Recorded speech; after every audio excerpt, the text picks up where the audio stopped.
Bismillahirrahmanirrahim. Və bihi nəstə'in və huvə xeyru nasirin və mu'in.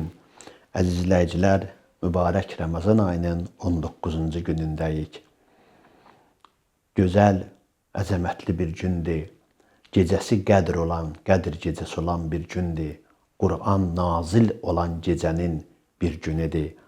Allah bu gecələrə elə əzəmət verib ki, bu gecələrin müddəti Leylətul Qədr xeyrun min əlfi şəhridir. Yəni bir gecə ki, 1000 aydan daha üstündür. Və bu gecənin gündüzünün bərəkəti üçün belə dua eləmək tövsiyə olunur. Allahümmə vəffir fihi həddi min bərəkati. İlahi, mənə nəsib elə ki, bu ayın bərəkətindən daha çox istifadə eləyə bilim, daha çox bəhrələnə bilim, daha çox tövbə eləyə bilim, daha çox bağışlanmaq əldə eləyə bilim. Və səhhil səbili ilə xeyrati. İlahi, bu ayın xeyirlərinə doğru yolumu asanlaşdır. Və la təhrimni qəbuli həsənati. İlahi, mənim yaxşılıqlarımın qəbul olunmasını haram eləmə, qadağan eləmə, əlimdən alma.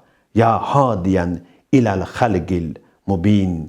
Ey açıq iləl haqqil mubin. Ey açıq aşkar haqqa doğru hidayət edən. Əziz izləyicilər, yəni duanın mətnindən görünür ki, bəndə bu ayın bərəkətini istəyir.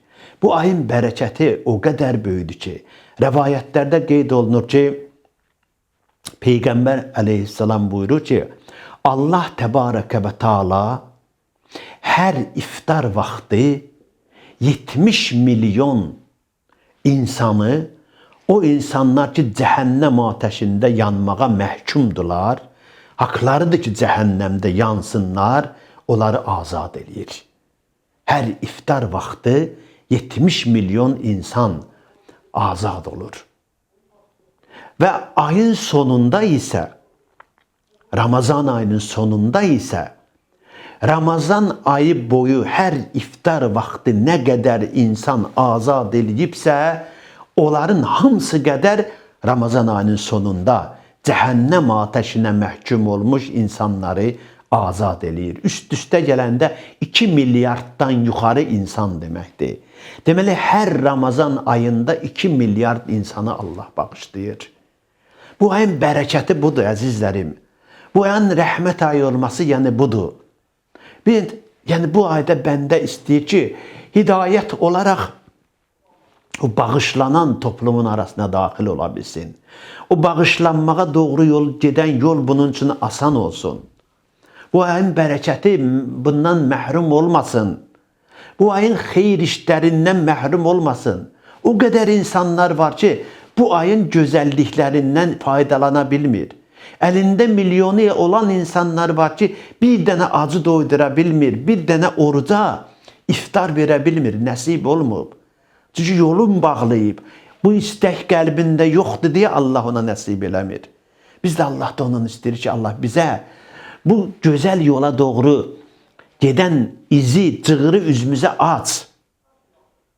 Bizə bu şeylərin bərəkətini daddır. Bizə bu güzəllikləri nəsib elə. Bizi doğru yola hidayət elə.